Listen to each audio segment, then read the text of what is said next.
The girl waited beside the dumpster until the millionaire noticed the drawing in her hands. The early morning chill wrapped the alley in silence, broken only by the distant clatter of kitchen trays and the hum of a refrigerator unit. Tucked beside a rusty green dumpster, the girl sat curled like a cat, her knees drawn up to her chest. Her oversized sweater, once pink, now a blotchy grey, hung off one shoulder. She couldn't have been more than 8. Her eyes, wide and alert, scanned every movement from behind strands of tangled hair. But she never left. She never begged. She just waited.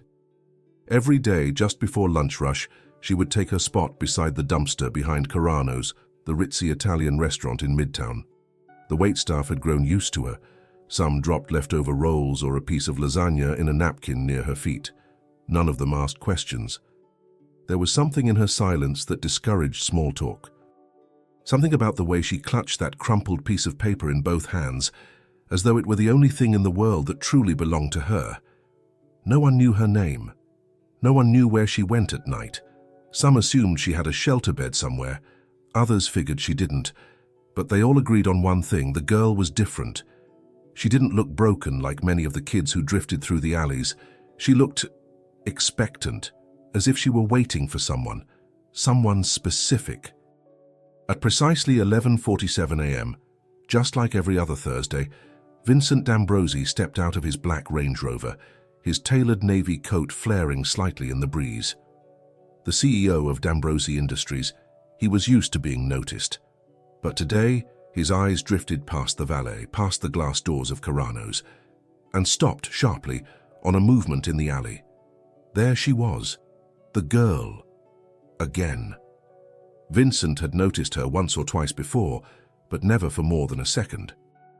He had told himself, like many others, that someone was taking care of her, that she was just there, like part of the scenery.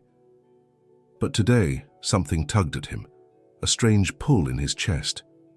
He stepped toward the alley, almost without realizing it. She didn't move. Her eyes met his with startling calm, and then he saw it, the paper in her hands.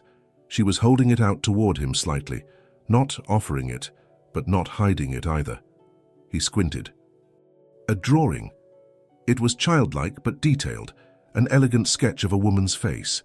Familiar, strikingly familiar. Vincent felt the air seize in his lungs, that face, that line under the eye, that soft curve of the chin. He had drawn that once, years ago, decades ago. He took another step forward. "Where did you get that?" he asked, his voice low, almost a whisper. The girl blinked. "I drew it," she said softly. Vincent's heart nearly stopped. Vincent crouched slowly, his expensive shoes barely making a sound against the wet concrete. The girl didn't flinch, though her fingers tightened slightly around the edges of the paper. He studied the drawing again, lines faint but deliberate, the shading around the eyes far too mature for a child her age. It wasn't just a sketch, it was a memory. His memory. "Who taught you to draw like that?" he asked, trying to steady his voice. She looked down. No one. The air between them seemed to thicken. His mind reeled. He remembered the night he'd sketched that same face, 20 years ago, on the back of a wine-stained napkin in Florence. The woman's name had been Lucia. Her laugh, the way she'd touched his cheek. It all came rushing back. He searched the girl's face now. There was something in her eyes, something he had seen once before. "Who are you?" he asked. She shrugged, tucking the drawing back into the folds of her sweater. "I'm just waiting." "For who?" She hesitated, eyes flicking toward the street, then back to him. "My mom said someone would find me." Vincent's breath caught. "Where is your mother?" The girl shook her head slowly. "She got sick, and then she was gone." A cold ache spread through his chest. "Gone where?" The girl tilted her head, as if trying to choose the right word. "The forever kind of gone." His throat tightened.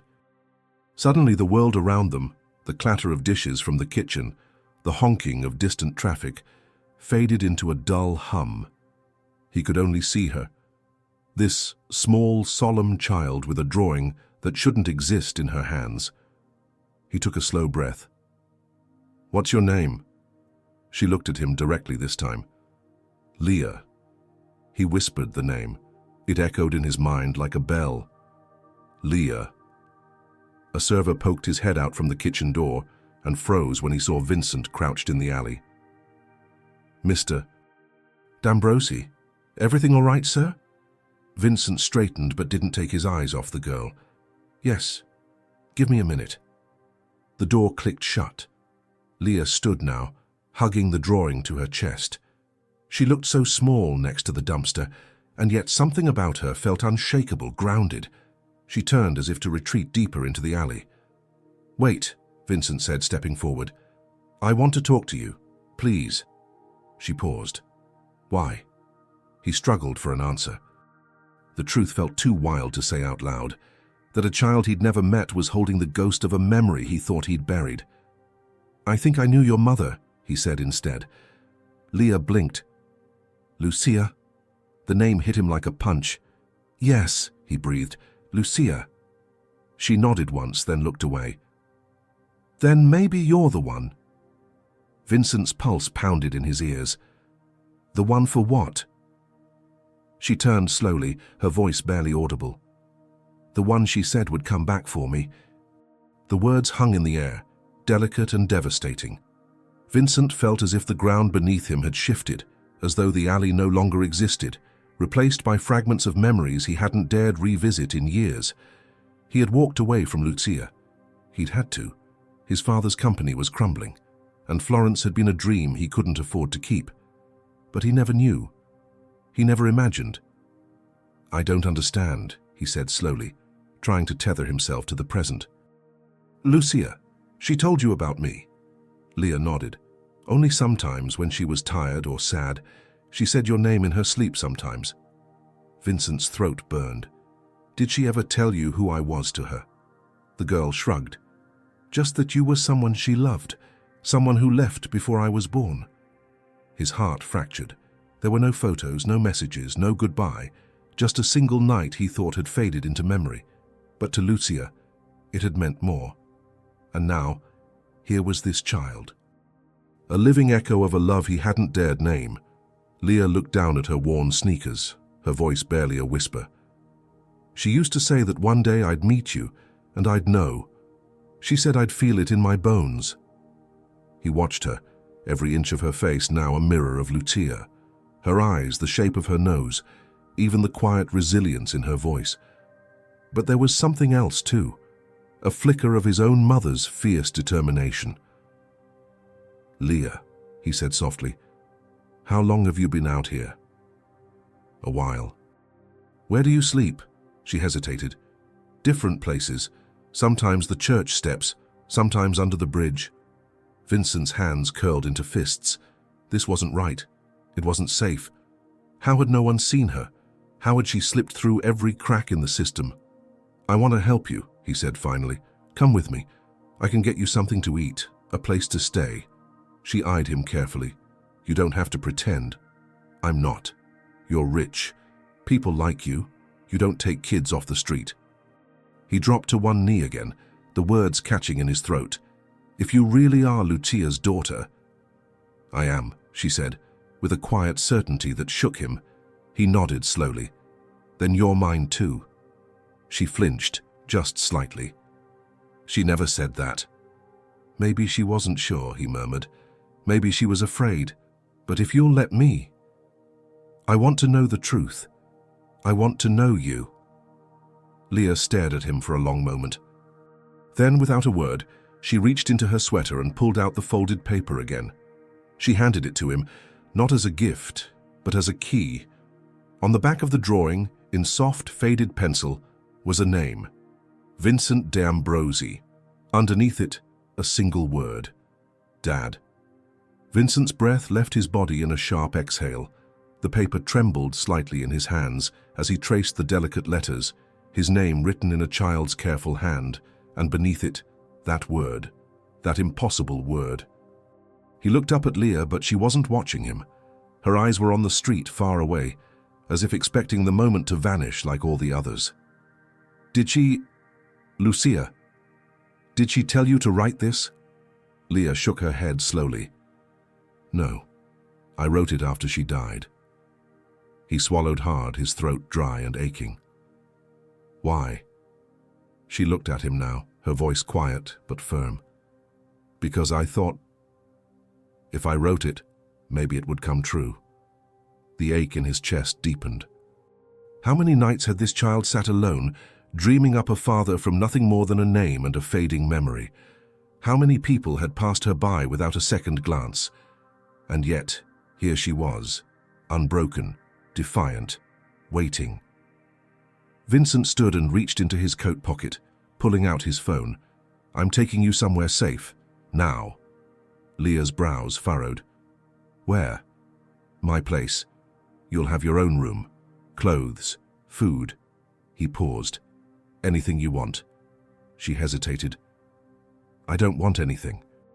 He crouched again, his voice gentler. Then just let me give you what you need. The silence between them stretched, heavy with something fragile. Then, finally, she nodded. Vincent turned, typing quickly into his phone. Luca, bring the car to the back alley, now. Within minutes, the sleek black Range Rover appeared at the mouth of the alley. His driver stepped out, confused until he saw Leah. Vincent opened the back door himself. Leah climbed in slowly, cautiously, her eyes darting around the leather seats and polished chrome. She clutched the drawing tightly against her chest. As they pulled away from the alley, Vincent watched her in the rearview mirror. She didn't speak, didn't cry, just stared out the window as though waiting for the dream to dissolve. Back at his penthouse, Vincent led her through the marble-floored foyer. She paused at the edge of the living room, staring at the floor-to-ceiling windows and towering bookshelves. This is where you live? He nodded. It's home. She blinked. It doesn't feel like one. Her words stung more than he expected.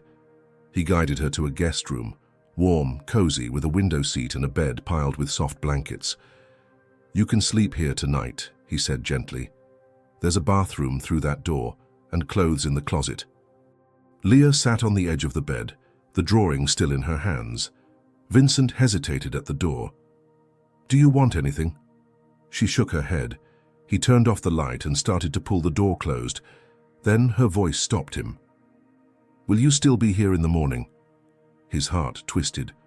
I will, he said. I promise. And for the first time, she let the drawing slip from her hands and closed her eyes. Vincent stood outside the guest room door for a long time after it clicked shut, his hand still on the knob. The silence pressed in around him, thick with memories and the weight of unspoken truths. The penthouse, once echoing with sterile calm, now held a presence that made it feel strangely alive. A child. His child. Maybe. He walked slowly to his study, loosened his tie, and sank into the leather chair behind his mahogany desk. The city glowed beyond the windows, skyscrapers blinking like stars. He reached for a drawer and pulled out a worn sketchbook, one he hadn't touched in over a decade. Flipping through it, he found the page. The sketch of Lucia. Her smile, that wistful softness in her eyes. He'd drawn it on the plane ride back from Florence, when the guilt was fresh and unbearable. She had never reached out. Neither had he. It had been easier to believe that she moved on, that they'd both moved on. But now there was Leah. He stared at the image until it blurred. Could she really be his? The math made sense. Lucia had vanished from his life 8 years ago, just after that trip, but she never told him, never wrote, and he hadn't searched. Lucia, he whispered, resting his forehead against the sketchbook. Why didn't you tell me? The sound of soft footsteps startled him. He turned. Leah stood in the doorway, barefoot, her arms wrapped around herself. I couldn't sleep, she said. He rose gently. Is something wrong? She hesitated. I was just wondering something. Anything, he said. She stepped into the room and pointed to the sketchbook in his hands. Is that her? He nodded. Leah moved closer, her eyes fixed on the page. You drew her? Yes, a long time ago. Her voice trembled slightly. Then maybe Maybe you really are my dad." Vincent knelt in front of her, the words trembling inside his chest. "There's a way to know for sure. A DNA test. But even before that, I want to be here for you, no matter what the results say." She looked at him for a long time, as if weighing something heavier than her years should allow. Then, slowly, she pulled something from the pocket of her sweater, a folded envelope. "I was supposed to give you this," she said, "if I ever found you." He took it, his hands trembling. The handwriting on the front was unmistakable. Vincent inside. A letter. The first line hit him like a punch to the chest. "If you're reading this, then somehow fate has brought you back to her." Vincent looked up, eyes wide with shock. Leah stared at him. "She knew you'd find me." And as he unfolded the rest of the letter, his world was about to unravel completely. Vincent's fingers shook as he unfolded the letter, the edges fragile from years of being hidden, clutched, carried. Leah stood close, silent, her wide eyes locked on him, as though she could read the words through his face. He cleared his throat, but his voice cracked as he began to read aloud, quietly, reverently. "Vincent, if you're reading this, then somehow, fate has brought you back to her. I never stopped believing it might." The handwriting, Lucia's, was unmistakable. Elegant, steady, filled with both pain and hope. "I didn't tell you when I found out. Maybe that was wrong. Maybe I was selfish. But I knew the kind of life you were walking into, the pressures, the expectations. And I couldn't bring myself to be the thing that pulled you back." Vincent's breath hitched, his vision blurred. "You loved me once. I know you did. I saw it in the way you looked at me when you thought I wasn't watching. I carried that look with me even after you left." He swallowed hard, the weight of her words sinking deep. "When Leah was born, I wanted to tell you. I wrote letters. I even dialed your number a few times. But something always stopped me. Fear, maybe. Pride. Or maybe just the belief that she'd be better off not knowing the kind of world you lived in. One filled with cameras, headlines, and people who want pieces of you more than the truth." Leah shifted slightly, still holding her breath. "But she's like you, Vincent. I see it in her eyes, in the way she sees the world. Sharp and quiet. She draws, just like you. And she carries questions I can't answer." Vincent reached out and rested a hand gently on Leah's shoulder. She didn't flinch. "If this letter finds you, it means I'm gone. And I hate that. I hate that I won't see her grow, that I won't get to tell her how much she means to me every single day. But I have one final hope, that you will. That you'll love her the way I know you're capable of loving." He paused, his voice barely above a whisper now. "Be patient with her, she's guarded like me.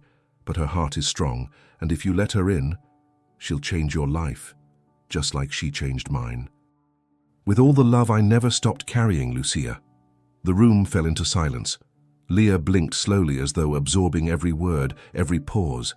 Vincent folded the letter with careful hands and looked at her. "You should have heard this from her, not from me." Leah's voice was a whisper. "I think maybe I did." He reached for her hand. "I don't want to fail you, Leah." She looked at their joined hands. "Then don't leave." His eyes stung. "I won't." But even as he said it, a storm was brewing just beyond the door, one that neither of them saw coming.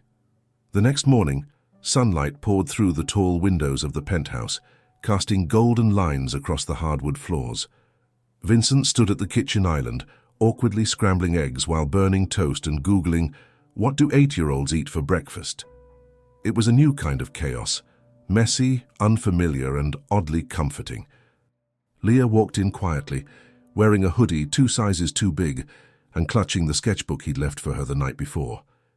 She paused in the doorway, eyes flicking across the polished kitchen and the tall man struggling with a spatula. He turned and smiled sheepishly. "You're up. I was trying to make breakfast. I failed at toast, but the eggs might be edible." Leah tilted her head. "You cook?" He laughed, setting down the pan. "Not really. I usually have someone who does that. But I wanted to try. For you. She approached slowly, eyeing the food with mild suspicion. Then, after a pause, she sat on one of the tall stools. "I like eggs." He placed the plate in front of her and added a glass of orange juice. They ate in silence for a moment, the kind that was new but not uncomfortable. After a few bites, Leah glanced up. "Are we going to do the test today?" Vincent nodded. "Yes. I've already scheduled it. We'll go after breakfast." She looked down. "What if it says you're not my dad?" He hesitated. "Then we'll figure it out, but either way, I'm not going anywhere. That doesn't change." Her eyes lingered on him for a long moment, before she nodded and took another bite. Later that morning, they stepped into a sleek, private clinic in the Upper East Side. The receptionist glanced curiously at them. Vincent D'Ambrosi rarely appeared without a tailored entourage, much less accompanied by a child. But she didn't ask questions. A few signed forms, a simple cheek swab, and it was done. "It'll take a day or two," the nurse said, handing Vincent a confirmation. "We'll call you as soon as we have results." Vincent nodded, then turned to Leah. "You okay?" She shrugged. "I've waited longer for less." As they stepped back out onto the sidewalk, Vincent's phone buzzed. A message from his assistant. "Urgent. Press is asking questions about the girl. Call me ASAP." His stomach dropped. "Everything okay?" Leah asked. He forced a smile. "Yeah, just work stuff." But it wasn't just work. Somehow someone had seen them. And now the world outside, the ruthless, hungry world of headlines and half-truths, was turning its eyes toward her. He slipped his phone into his pocket and reached for her hand. "Let's go somewhere quiet." They spent the afternoon at the botanical garden, surrounded by green silence and the soft whisper of leaves. Leah sketched a rose, then a sparrow, then a woman's face, Lucia again, but older, sadder. Vincent watched her, 1,000 thoughts racing. He wasn't ready to lose her, not again, not to DNA or the press or anything else. But by sunset, his fears were already crawling closer. Back at the penthouse, an envelope waited by the door. No stamp, no return address. Just one word, scrawled in black ink. Truth. Vincent stared at the envelope, the word scrawled across its front like a whisper laced with threat. Truth. No sender. No seal. Just that single, chilling word. His pulse quickened as he slipped it open, half expecting a threat, a demand, a blackmail note. But what he found instead was a photo, a grainy snapshot printed on cheap paper. 2 figures, Lucia, undeniably her, standing beside a man Vincent had never seen. She looked younger, tired. Her arm was around a child, barely more than a toddler. The girl's face was turned slightly, but even in the blur, he recognized the curls, the eyes. It was Leah. Vincent's hands trembled as he flipped the photo over, scribbled in the same ink as the envelope. "Are you sure she's yours?" He swallowed hard. The timing couldn't be worse. The DNA results weren't back yet. Leah was asleep down the hall, trusting him, believing in him. And now someone was trying to unravel all of that, someone who knew enough to get close. He took the photo into his study and shut the door. He scanned it again, searching for clues, the background, a rundown street, graffiti on the wall, a faded poster for a music festival in Spain dated 7 years ago. He stared at the man. Tall, dark hair, sunglasses, no expression, nothing recognizable. But why now? Why deliver this, and why sign it with that word, truth? Vincent picked up his phone and called his head of security. "Marcus, I need a full background search on anyone who's had contact with Lucia in the last 10 years, especially any men, and I want cameras reviewed, anyone near my building in the last 24 hours. "Understood, sir. Do you believe the girl is in danger?" He hesitated. "Not yet, but someone's trying to mess with her head, or mine." After hanging up, he sat in the dark, the letter still open on his desk. Was it possible? Had Lucia been with someone else? Was he just a story Leah had clung to in her grief? No. No. He had to trust what he saw in her eyes. He had to believe Lucia wouldn't lie like that. But even as he tried to convince himself, The seed of doubt had been planted, and it was growing fast. The next morning, Leah padded into the kitchen in her mismatched socks, rubbing sleep from her eyes. Vincent forced a smile. "Hey, you hungry?" She nodded. "Can we have pancakes?" "Absolutely." As he reached for the batter, her small voice broke the calm. "You look sad today." He froze for a second, then turned slowly.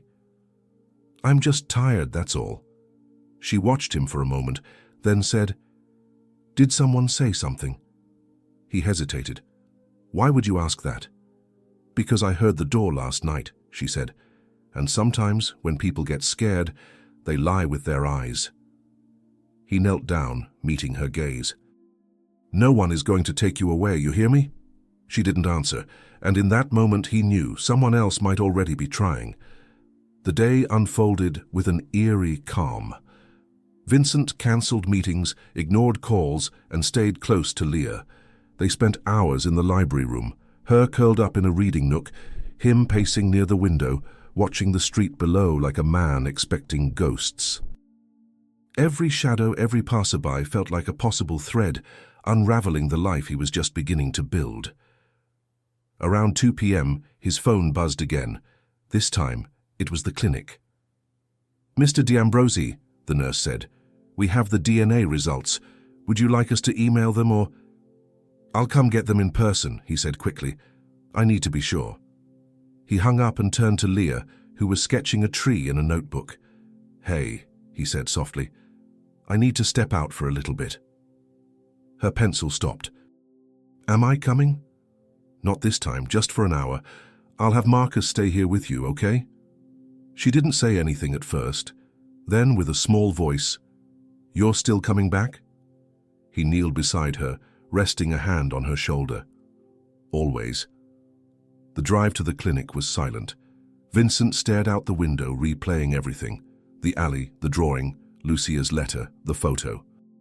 He wasn't sure what terrified him more, that the results would prove she wasn't his, or that they'd confirm she was, and he'd failed her this long.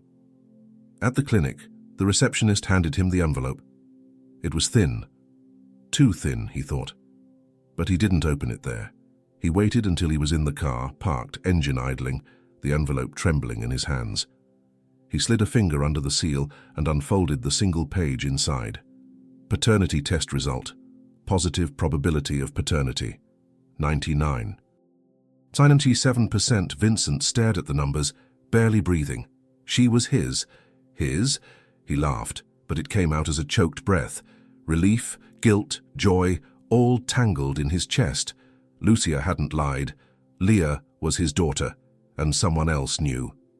As he drove back, his mind spun. Who would try to question the truth now? Why would anyone want to cast doubt? When he entered the penthouse, Leah was sitting with Marcus, playing a quiet game of cards. She looked up the moment he walked in. Their eyes met. She didn't ask. She just knew. Vincent knelt before her and placed the results in her lap. "You're mine," he said, voice thick with emotion. "You've always been mine." She stared at the paper, then up at him, and her lips quivered. "I knew," she whispered. "I felt it." He pulled her into his arms, holding her like he could somehow make up for the 8 years he'd missed. But just as that peace settled between them, Marcus's phone buzzed.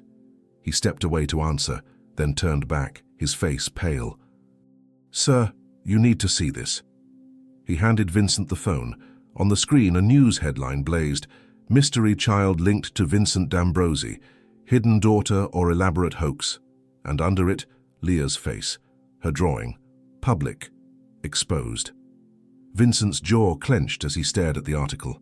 The photo was grainy, likely taken from a distance or leaked from someone within the clinic. Leah's drawing was front and center, accompanied by a blurry snapshot of them walking through the alley.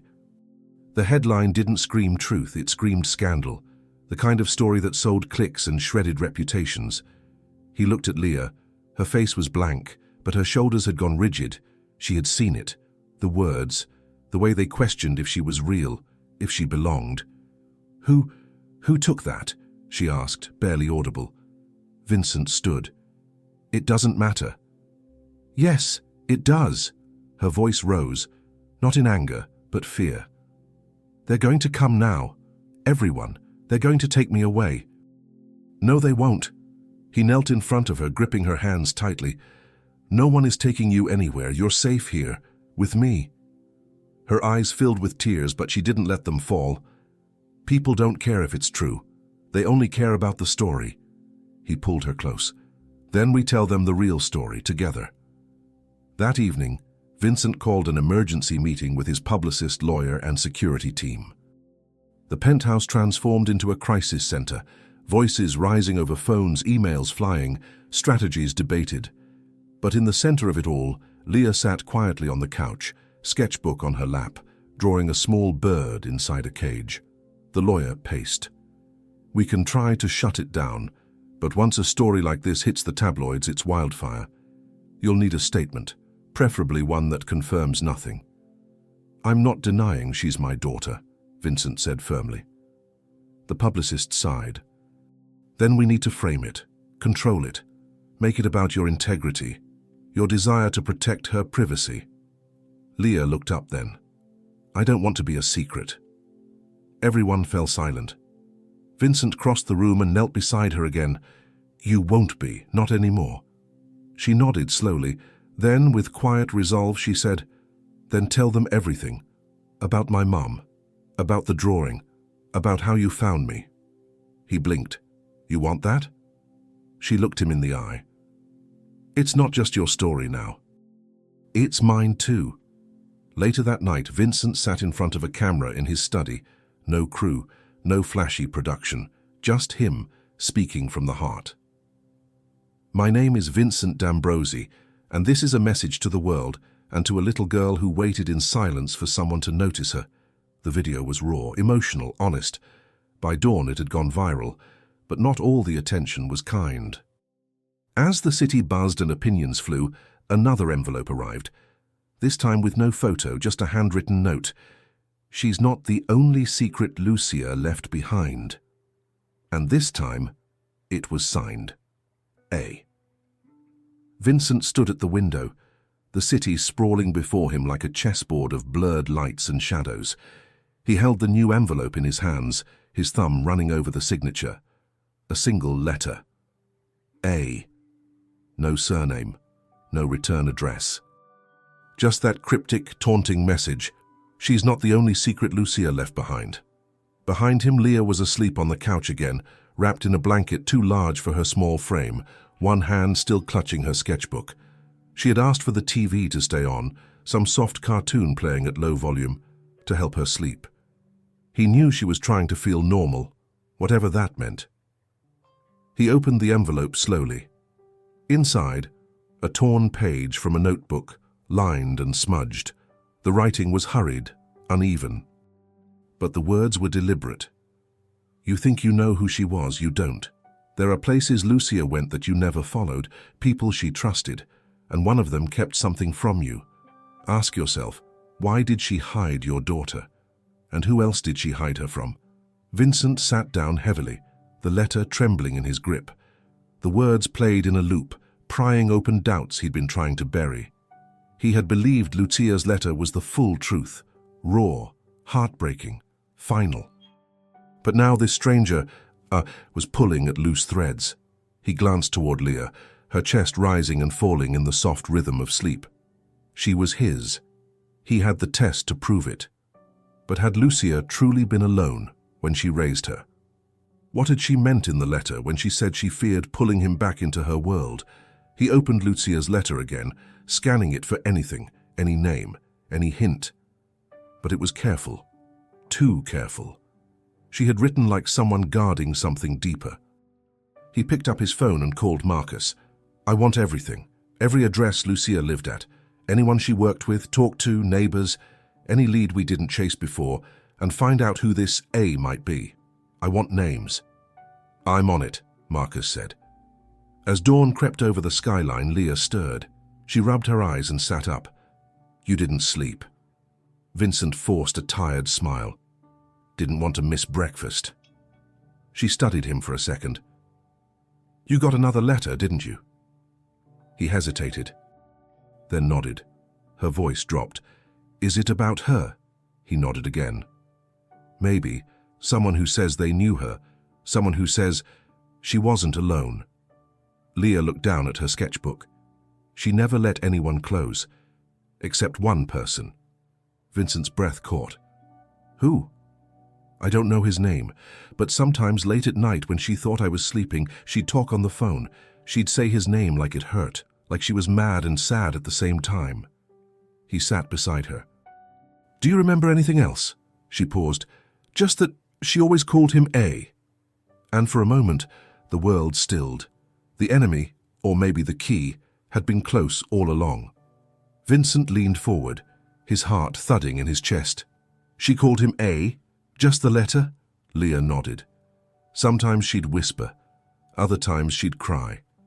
I didn't understand the words, but she always said that name last, like it meant the end of everything. He rubbed his hands over his face, trying to steady the storm inside him. "Do you think she was afraid of him?" Leah blinked slowly. "I think she was afraid for him, like she loved him, but didn't trust him." Vincent stood, pacing the room. If Leah was right, then whoever this A was, he hadn't just known Lucia. He'd meant something to her. Maybe more than Vincent wanted to admit. And now he was reaching out. Vincent picked up his phone and called Marcus again. "Focus the search. Look for anyone with a connection to Lucia, whose first or last name starts with A, even a middle name, past addresses, calls made to Spain 7 years ago. There's a photo with a festival poster. She was there." "I'm already digging through the telecom records from her last known number," Marcus replied. "We'll find him." Vincent hung up and turned back to Leah. She was flipping through her sketchbook, stopping at a page with a drawing she hadn't shown him before. It was of a man, tall, with sharp features and shaded eyes. "Who's that?" he asked. She shrugged. "I drew him from memory. He used to come to the window when I was little. He never knocked, just stood there and watched. Then he'd leave. My mom never knew I saw him." Vincent took the book and studied the face. Something about the posture felt familiar, like someone who didn't want to be seen but couldn't stay away. He swallowed. "Could that be A?" "I don't know," she said. "But I dreamed about him the night we left our old place. It was the last time I saw Mom alive." Vincent stiffened. "Leah, do you remember anything about that night?" Her hands tightened on the edges of the blanket. "There was yelling, not from her, from a man. I heard glass breaking. She told me to hide under the bed." He moved closer. "And then? She came to me crying, told me to take the drawing and run. Said if anything ever happened to her, I should go to the place with the red sign behind the trash can. She said someone would find me." Her voice broke. "She meant you." Vincent's chest tightened. So Lucia had known something might happen. She'd been trying to protect Leah from someone, from A. The intercom buzzed sharply, cutting the tension like a knife. Vincent walked to the panel and pressed the button. "Delivery for Mr. D'Ambrosi." He frowned. "I didn't order anything." The guard at the front desk spoke next. "Sir, it's a single box, no sender listed, just the letter A drawn in red ink." Vincent's blood went cold. He turned to Leah, then back to the speaker. "Send it up." And with every tick of the clock, he felt the past clawing its way closer. The elevator chimed. Vincent stood at the entrance, every muscle coiled, his mind spinning with possibilities. Leah watched from the hallway, arms wrapped tightly around her sketchbook. The delivery arrived in silence. A plain black box, no label, no wrapping, only the red letter A slashed across the top, like a signature soaked in vengeance. He carried it carefully to the study and opened it beneath the soft glow of a desk lamp. Inside, a bundle of photographs tied with twine. Beneath them, a USB drive and a single piece of parchment, yellowed, creased. He unfolded the paper. The message was handwritten, the same ink as before. "Before you claim the truth, understand the whole of it. Lucia wasn't running from you. She was running from what she knew." The signature again, A. Vincent untied the bundle of photos. They were older this time, black and white in some, muted color in others. Lucia again, sometimes smiling, sometimes bruised. One photo stood out. She was standing beside a man, the same man from the sketch Leah had drawn. He had a hand on her shoulder. Not gently, possessively. There was something in his eyes, cold, territorial. Vincent set the photos down and plugged the USB drive into his laptop. The screen flickered to life. Video footage, home security, grainy and grey-toned, dated 7 years ago. Lucia's apartment, he assumed, a small kitchen. She appeared in the frame, moving quickly, nervous. She looked over her shoulder. Then the man entered, tall, dark-haired, same figure, same posture. No sound, but the aggression was clear. He cornered her, grabbed her arm. She pushed him away, shouting. He slammed his fist against the counter. She flinched. Then, she reached into a drawer, pulled out a sheet of paper, shoved it into his chest. He stopped, backed away. She pointed toward the door. Her face twisted in fury. He left. The clip ended.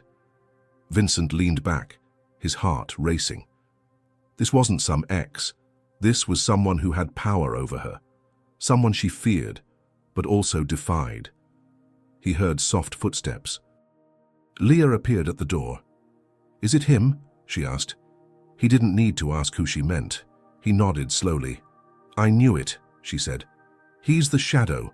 He always came when things were worst." Vincent stood and crossed to her. "Do you remember his name?" She hesitated. She called him Anthony, but only when she was really angry. Vincent's jaw tightened. Anthony. The A. He picked up his phone. "Marcus, find every Anthony connected to Lucia. Cross-check with the man from the Spain photo and this security footage. I don't care how far back you have to go." But even as he gave the order, a new fear rooted in him. Anthony wasn't done. He was sending warnings now. Relics of a past Lucia had tried to bury, and Leah was the one thing she'd kept him from, the one thing he might still come for. The penthouse no longer felt like a sanctuary. Every shadow in the hallway, every flicker of the elevator panel, stirred unease in Vincent's chest. The air was thick with questions that couldn't be ignored anymore. He stood at the windows that overlooked the glittering skyline, the USB drive now removed and clutched in his hand like a weapon he didn't know how to wield. Leah sat curled on the couch, flipping through her drawings without really seeing them. The tension in the room had grown dense. Finally, she broke the silence. "Is he coming?" Vincent turned. "Not if I have anything to say about it. But he knows where we are. He sent that box here." He walked over and knelt in front of her. "Leah, I'm going to protect you no matter what. I've already doubled security downstairs, and Marcus is tracing every move Anthony ever made. We'll find him before he gets close." She nodded, but her voice trembled. "He scared her, my mom. She never told me why. But when she saw him, she'd lock the doors and pull me into her room, like she was waiting for something bad to happen." Vincent clenched his jaw. "Did she ever say why she didn't go to the police?" Leah shook her head. "She said he had people, that even the police wouldn't help." Vincent stood slowly, his mind racing. If Anthony had that kind of reach, it meant money, influence, connections, the kind of power Lucia would have run from. His phone buzzed, a message from Marcus. "Found something. Lucia and Anthony were co-owners of a small gallery in Florence, shut down 8 years ago, registered under both their names. Still active on some paperwork." Vincent froze. "A gallery? Co-owners?" he called immediately. "Tell me there's more," Marcus responded, his voice tense. "It gets worse. A few wire transfers from Lucia's account, months before she died, went to an anonymous holding account that's traced back to Anthony. Large amounts, almost everything she had." Vincent gripped the edge of the table. She was paying him. "Looks like blackmail," Marcus confirmed. "And the last transfer happened just 1 week before her death." Vincent's stomach dropped. This wasn't just fear or regret. Lucia had been trapped, and now the pieces were starting to connect. He turned back to Leah. "I need to ask you something hard, but it's important." She met his gaze, brave despite the trembling in her hands. "The night your mom died, did she say anything else? Anything that didn't make sense?" Leah thought for a moment. "She said Don't let him take the light. So I didn't know what that meant. Vincent's chest tightened. Light. Leah's name meant bearer of light. Lucia wasn't just warning her. She was naming the one thing she had left to protect. And Anthony knew it too. There was one more message in the box, a photograph Vincent hadn't seen until now. It showed a fire, a gallery burning, the caption scrawled in red ink. She chose the wrong man. Don't make her mistake twice. This wasn't over. Anthony was watching, waiting. And the final move was coming. Vincent sat at his desk, the last photo laid out before him like a declaration of war. The flames in the image reached skyward, devouring a small building, the gallery in Florence, no doubt. Lucia's name had once hung over that door. Now it was ashes, and beneath it that mocking message in blood-red ink. She chose the wrong man. Don't make her mistake twice. A threat, a warning, a confession. He looked up at Leah, standing quietly at the doorway. She hadn't said a word since the last letter was read, but something in her face had changed, a kind of quiet resolve. I want to go there, she said. Vincent blinked. Where? To the gallery, to Florence. He stood slowly. Leah, it's not safe. If Anthony is still watching, then we need to see what he doesn't want us to see. Her voice was calm, but firm. My mom left too many things behind. Maybe the answers are there. Vincent hesitated, torn. Every instinct screamed to keep her close, guarded. But she was right. This story didn't start in New York. It started where they had left everything in smoke and silence. He picked up the phone. Marcus, book a private flight to Florence. Tonight. Leah's expression didn't change, but the way her shoulders relaxed told him she needed this more than either of them could say. That night, under heavy security, they boarded the jet. The sky was dark, cloudless, the stars smeared across it like chalk. Leah pressed her face against the window, silent as the world dropped away beneath them. Vincent watched her, wondering how a child so small could carry so much weight in her eyes. He opened Lucia's letter again, rereading the lines he knew by heart. Be patient with her. She'll change your life. She already had. As they descended into Italy, the pilot's voice broke through the cabin. We'll be landing in 20 minutes. Vincent leaned forward. Get the car ready. I want to go straight to the address Marcus sent. Florence greeted them with its usual charm, quiet cobbled streets, the scent of old stone and newer rain. But as the car pulled up to the burned-out remains of the gallery, all warmth faded. It was a shell now.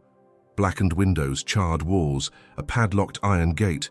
But behind it, Vincent could still see the sign, melted and half buried in soot. Loose. Leah stepped out of the car and moved toward the gate slowly. Her hand grazed the iron bars as if remembering something. She brought me here once, she whispered, when I was really little. Said it was the place where her heart lived. Vincent joined her. We're going in. He snapped the lock with a bolt cutter, and together they stepped into the wreckage. Ash crunched beneath their shoes. The smell of smoke still lingered, faint but alive. Leah moved toward the back wall and froze. There, she said. Buried beneath a collapsed shelf was a small tin box, dented, scorched, but intact. She picked it up with both hands and opened it. Inside, letters, dozens of them, all addressed to Vincent, unsent, unread, waiting, and at the very bottom, one more different. The name on the envelope wasn't his. It was addressed to Anthony. Vincent took the envelope from Leah's trembling hands, the name on it searing his gaze like a scar returning to life. Anthony. Written in Lucia's delicate script, it was the only letter among dozens not meant for him. The paper felt heavier than it should have, as though burdened by the weight of everything unsaid.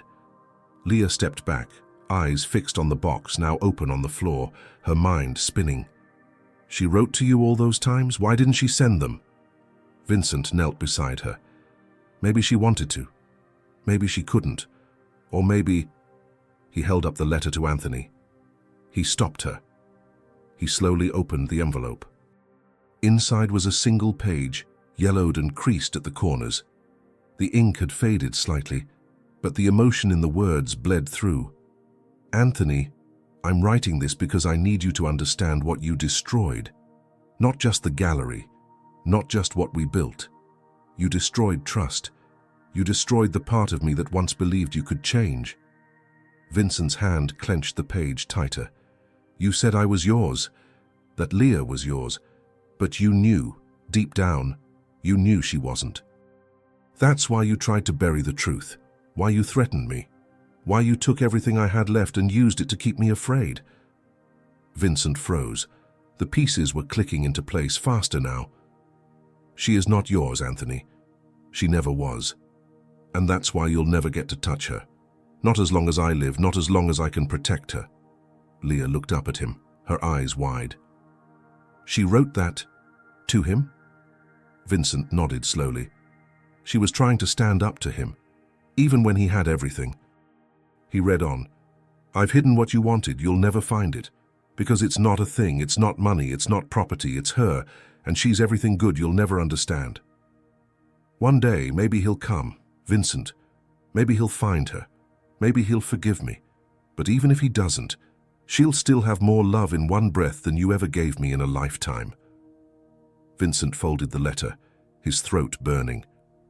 She never gave up on you, he whispered. Not even when she was scared. He looked back at the tin box, the letters to him, unmailed, sealed, filled with words she'd never had the courage or chance to send. He picked one at random, opened it. Vincent, today Leah drew you. She's never met you, but somehow she sees you. I think maybe I never stopped seeing you either. He closed his eyes. Leah's voice broke the silence. What happens now? Vincent stood and took her hand. Now, we tell the truth. All of it. They took the box and left the gallery behind, the sunrise beginning to bleed across the Florentine skyline. But as they reached the car, a black motorcycle zipped past them down the narrow street. On the back of it, a figure turned and looked directly at them. A flash of familiar sunglasses, a grin that didn't reach the eyes. Anthony. He knew they were here, and he wasn't done yet. Vincent's heart thundered as the black motorcycle disappeared around the corner, its engine echoing through the narrow Florentine street. Anthony had seen them. No doubt. That grin wasn't chance. It was calculated, personal, a message without words. You found the truth. Now I'm coming for what's mine. He turned to Leah, who stood frozen beside the car, clutching the box of letters to her chest like a shield. She had seen him too. Recognition flickered across her face, old fear waking in new light. Get in, Vincent said, urgency coating his voice. Now! She obeyed without question, sliding into the back seat as Marcus jumped into the driver's position. Vincent slammed the door shut and locked it. Don't go back to the hotel, he ordered. We need somewhere secure, off the grid. Marcus nodded. I've got a contact just outside the city. Small vineyard, private, safe. No internet, no press. Vincent glanced at Leah in the rearview mirror. She didn't cry, didn't speak. Just held the box and stared straight ahead. As they drove, the countryside unfolded.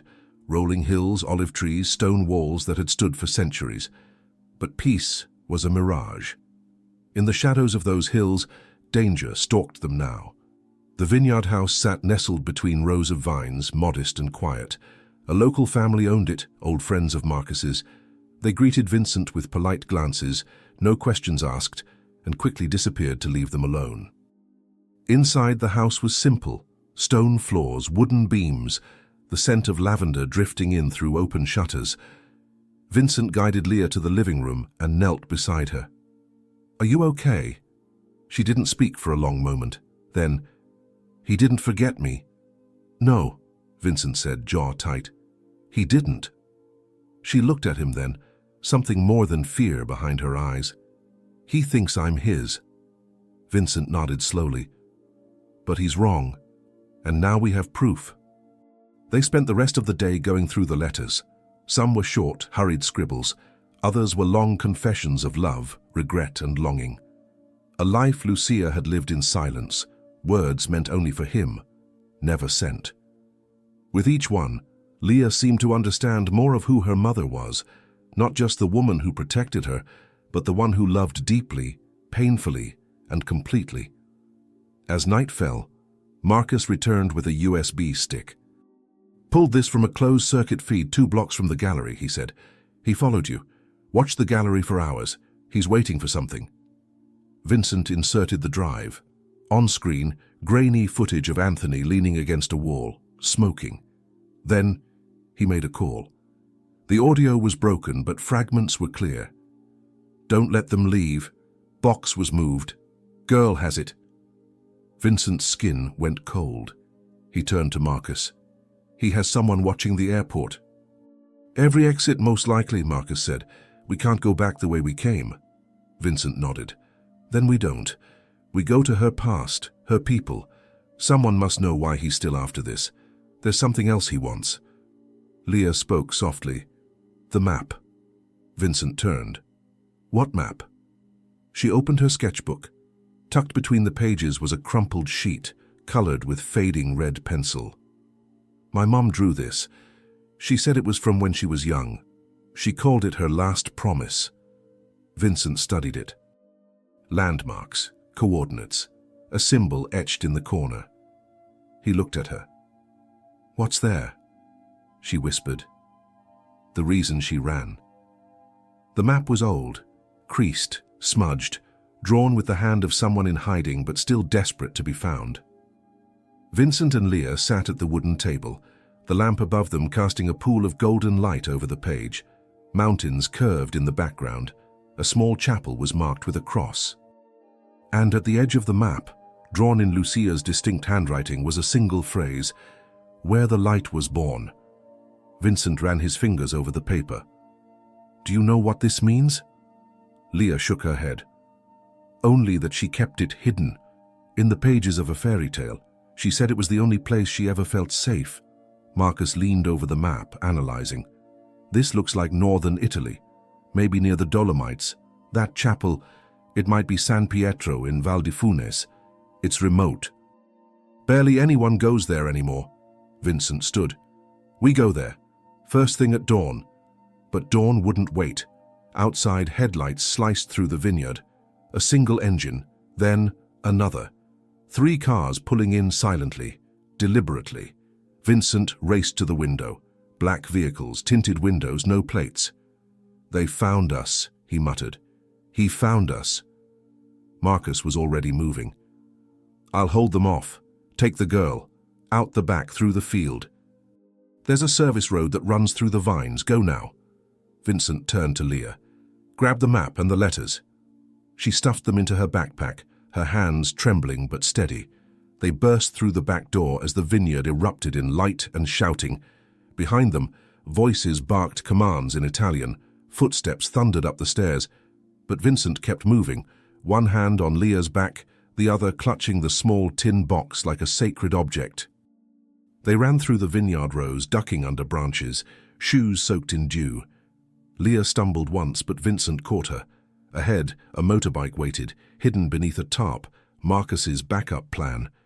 Vincent threw off the cover, started the engine, and Leah climbed on behind him. "Hold on tight." They sped off just as a man appeared at the edge of the vines, tall, dark, his figure unmistakable in the moonlight. Anthony. He didn't shout, didn't run, just stood there, watching, smiling. Vincent didn't look back. 2 hours later, they stopped at a small roadside inn in the foothills, safe for now. Vincent secured the door and pulled the curtains tight. Leah sat on the bed, pale but alert. "He let us go," she said quietly. Vincent turned. "No. He wants us to get there. He wants us to find whatever Lucia left behind." "Why?" He paused. "Because whatever it is, he thinks it belongs to him." Leah reached into her bag and pulled out the map again. Her finger traced a path Vincent hadn't noticed before, tiny arrows leading from the chapel to a cave icon drawn beside a tree. "She said this place held the truth," Leah whispered, something she couldn't say out loud. Vincent nodded. "Then that's where we go next." But before they could speak another word, his phone lit up. A message, from a blocked number. Turn around. She left something for both of us, and attached a photo of the chapel taken from inside it that morning. The image burned into Vincent's mind. The interior of the chapel, cold and ancient, stone walls marked by time, candles still glowing faintly in their sconces, and in the center of the aisle, clear as day, a single red rose laid on the altar, a message, a symbol, and a trap. Leah leaned closer, her voice barely a whisper. That's today. He's already there. Vincent's knuckles whitened as he gripped the phone. Then we're not walking into it blind. He called Marcus. We need backup. Quiet. Fast. Get someone near San Pietro in Val di Funes. Anthony's inside the chapel. I need eyes before we arrive. Marcus's voice was tight. Copy that. I'll have a drone over the site within the hour. Vincent hung up and turned to Leah. This ends tomorrow. No more hiding, no more running. Leah nodded, unfolding the map once more. She said this was her last promise. Do you think it was for you? He studied the lines, the detail in Lucia's handwriting, the tremble in the corners of each drawn hill. No, he murmured. I think it was for you. They left the inn before sunrise, taking a back road toward the mountains. The landscape grew wilder, the air thinner. The silence between them was heavy but necessary.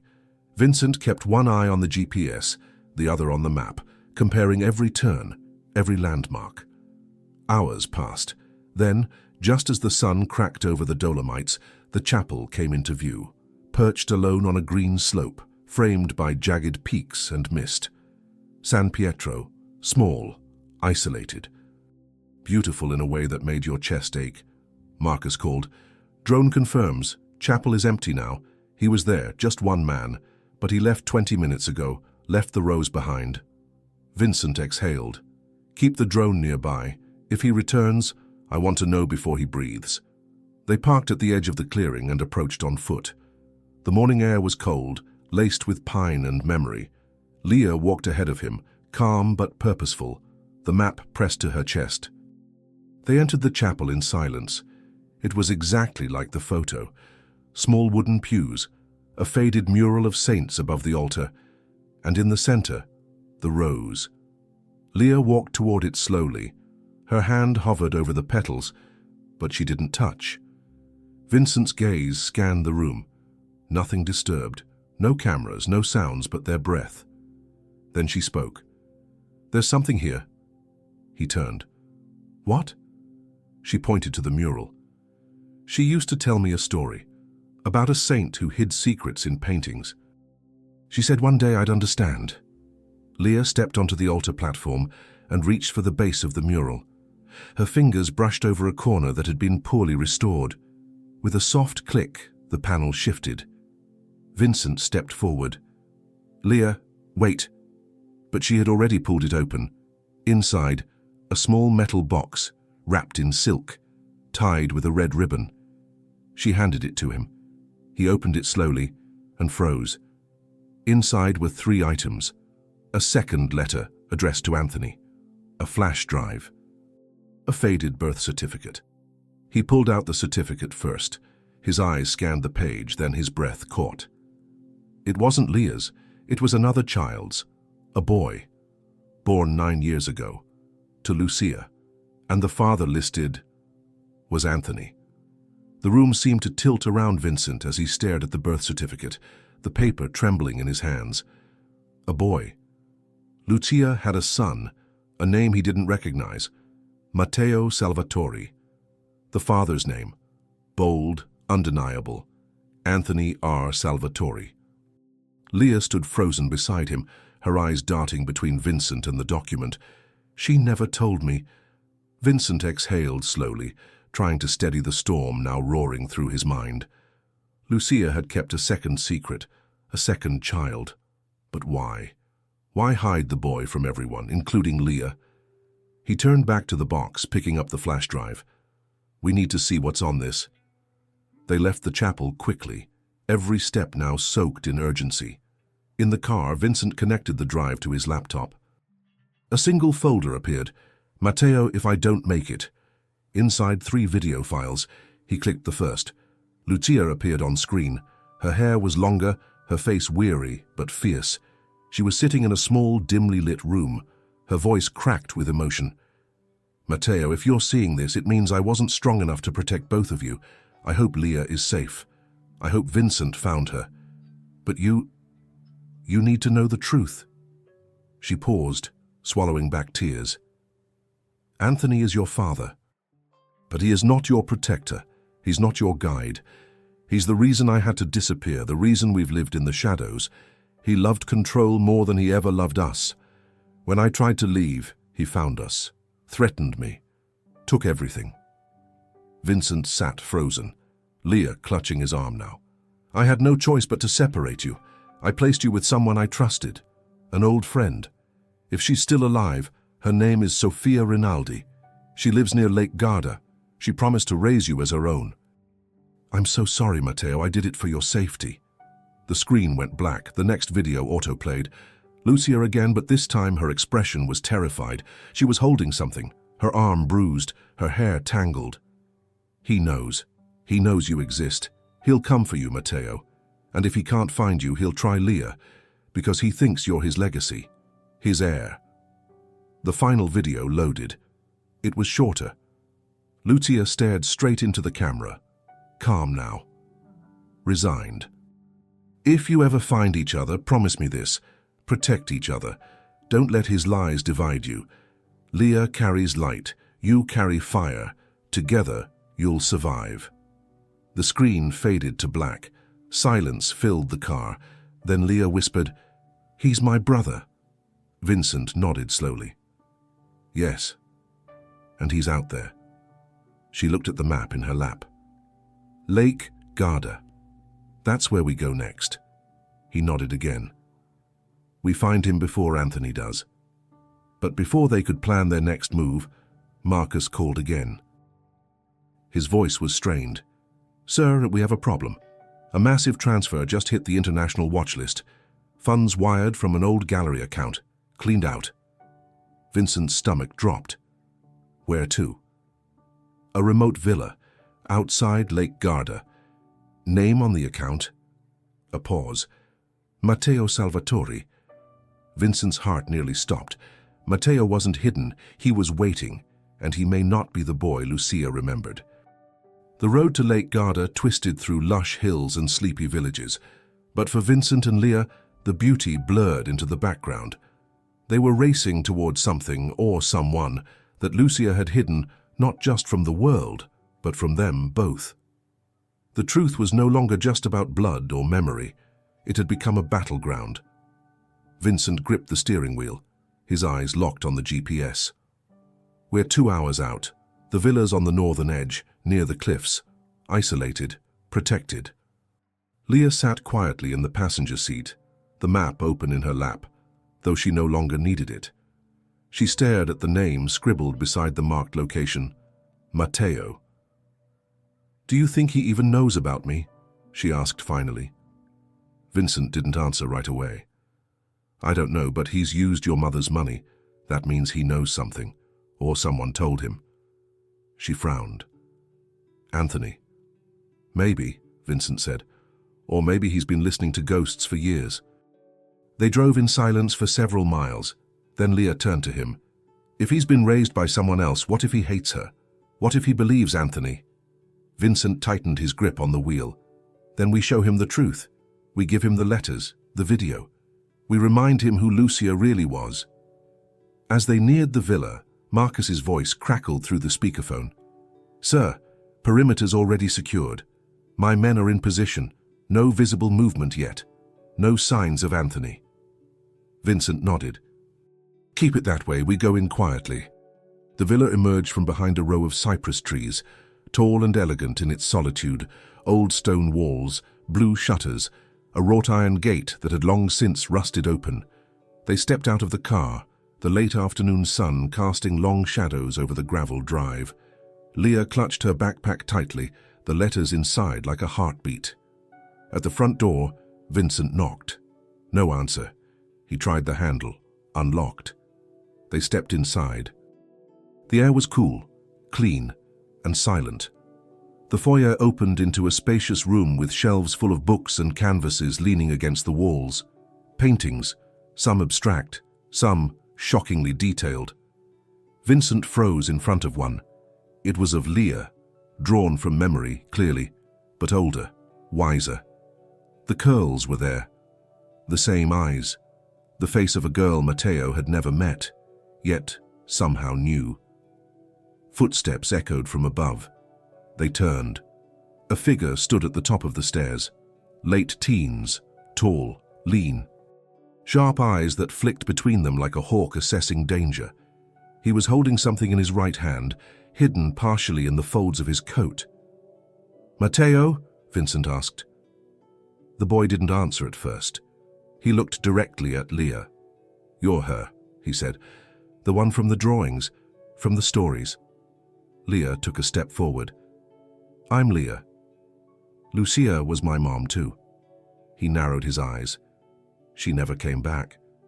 "She tried," Leah said. "She left letters, videos, everything. She sent me to find you." His expression twisted. "She sent you?" Vincent stepped forward. "She was protecting you. From Anthony. From what he became." Matteo's jaw clenched. "He's not the villain she made him out to be." "She didn't lie," Leah said, her voice shaking. "We have proof." He stared at them in silence. Then slowly he pulled the object from his coat. It wasn't a weapon. It was another letter. Lucia's handwriting, unopened. "She left this here," he said. "Said I'd only understand it when the light found me." He looked at Leah. "You're the light, aren't you?" Then he handed her the letter, unread, sealed with a tear-shaped wax mark. And somewhere outside, behind the trees, a motorcycle engine rumbled to life. Leah stood motionless, the letter trembling in her hands. The wax seal was fragile, brittle with age, but unbroken, like a secret holding its breath for years. Matteo watched her with unreadable eyes, standing just beyond the descending light spilling down the staircase. He looked so much like Lucia, it made Vincent's chest tighten. But there was something else in him too. Hardened edges, shadows behind his gaze. Leah looked up. "Can I read it?" Matteo nodded once. "She meant it for you. I was just the lock." She broke the seal with a gentle motion. Inside, a single folded page. She unfolded it slowly, her eyes scanning every word. Her lips moved silently as she read. Vincent stepped beside her, his voice low. "What does it say?" Leah looked up, tears brimming, voice unsteady. It's from her, but it's not just to me. It's to both of us." She held the paper tighter and began reading aloud. "My dearest Leah and Matteo, if you found each other, then somehow the light endured the darkness. I feared you might grow up worlds apart, strangers when you should have been family. But I always believed in the invisible thread. It binds those who share more than blood. It binds those who share truth. Matteo, I never stopped loving you, but I had to make the hardest choice a mother can make. I gave you to Sophia because I feared the man who made you. I feared what he would turn you into if he raised you himself. You are not him. You never will be. And Leah, you are the light I carried through every storm, the daughter of a man I once believed I could never reach again. But now if you are reading this together, then he did reach you, and so did I. I've hidden one final truth, one I couldn't risk falling into the wrong hands. It's not money, it's not revenge, it's forgiveness. And you'll find it where your lives began, the house by the olive tree, the place he never touched. There the truth waits. One final time. Love always, Mum." Silence settled like dust in the old villa. Vincent exhaled slowly. The house by the olive tree. I remember that place. A farmhouse in Tuscany. Lucia took me there once. Matteo looked between them. "You knew her before?" "Yes," Vincent said, "before everything fell apart." Matteo's eyes softened. "She talked about you. When she thought I wasn't listening, said you were her only real choice." Leah folded the letter. "Then we go. All of us." But before they could move, Marcus's voice cracked over Vincent's earpiece. "Sir, you need to get out, now." Vincent straightened. What is it? We intercepted a signal. He's here. Anthony. He tracked the transfer.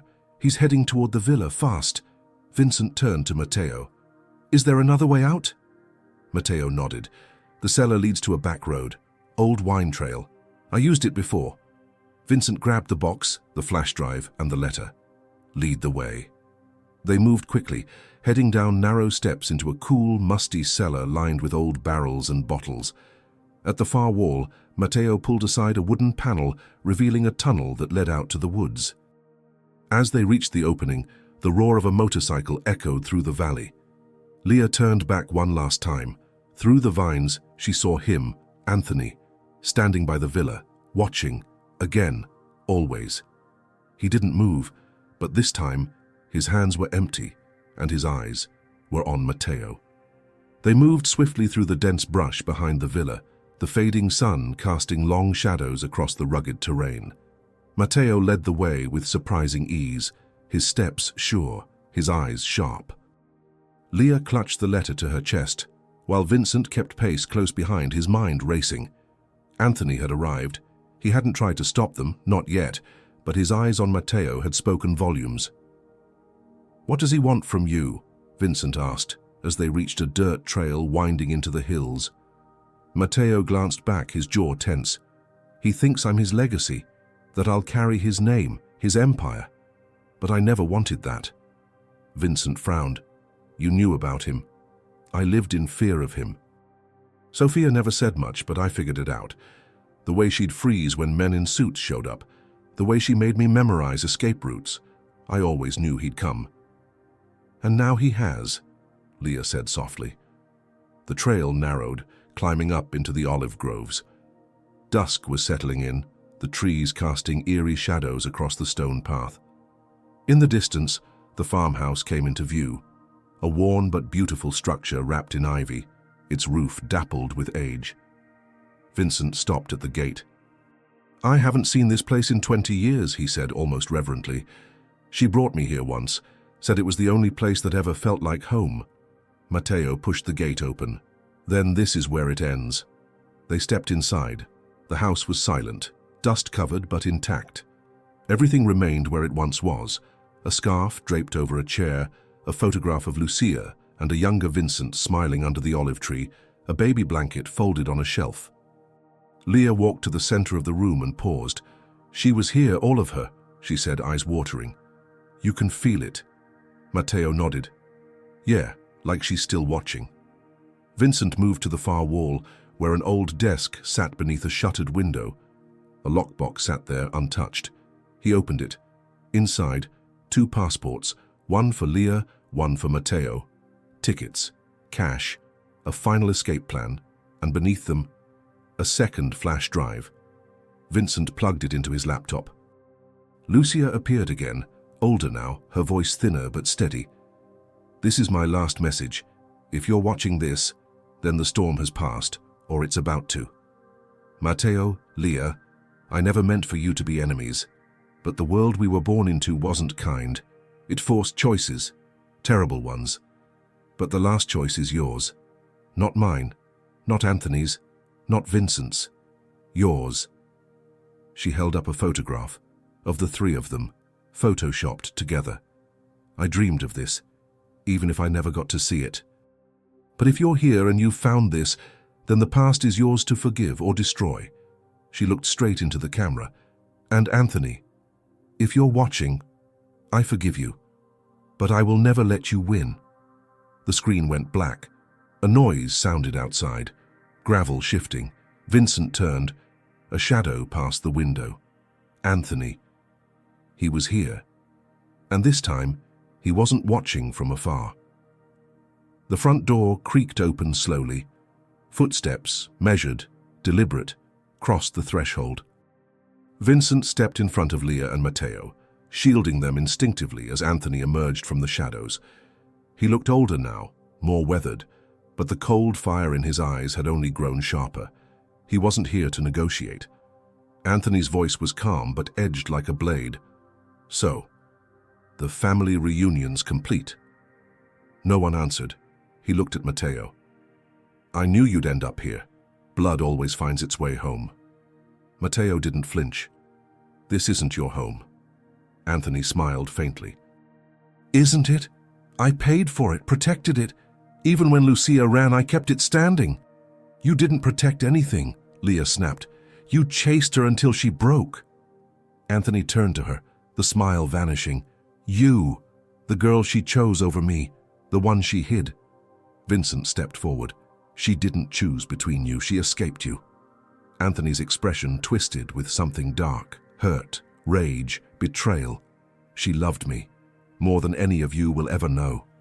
Matteo spoke up, his voice cold. Then why did she leave you? Anthony looked at him long and hard. She was scared, weak, but I was building something, power, protection, for you, for us.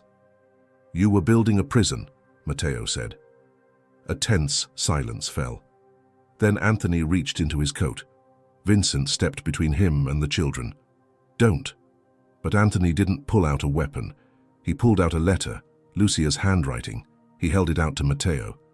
She left this with me, told me to give it to you when you were ready. I never thought you would be. Matteo hesitated, then stepped forward and took the letter. He opened it slowly. His eyes scanned the page. Then he looked up, stunned. She forgave him. Vincent's brow furrowed. What? Matteo handed the letter to Leah. Her voice shook as she read, Anthony, if this finds you, it means the end has come. I want you to know, I forgive you. But forgiveness isn't an invitation. It's a release. From my heart, from my pain, from my fear. Matteo deserves to choose. And I trust that when he reads this, he'll see what I saw once in you. The capacity to do better, to walk away. Leah looked at Anthony. She didn't hate you. Anthony's eyes were glassy now, but his voice remained flat. She pitied me. No, Vincent said quietly. She still believed in what you could have been, but she stopped letting it destroy her. Anthony looked at all three of them, his daughter, his son, the man who had loved the woman he couldn't keep. Then he took a step back. I'm not going to fight, he said. There's nothing left to take. Matteo stepped forward. Then leave, and don't come back. Anthony looked at him, longer this time, searching for something. Then, slowly, he turned and walked out the door. No more words, no threats, just silence.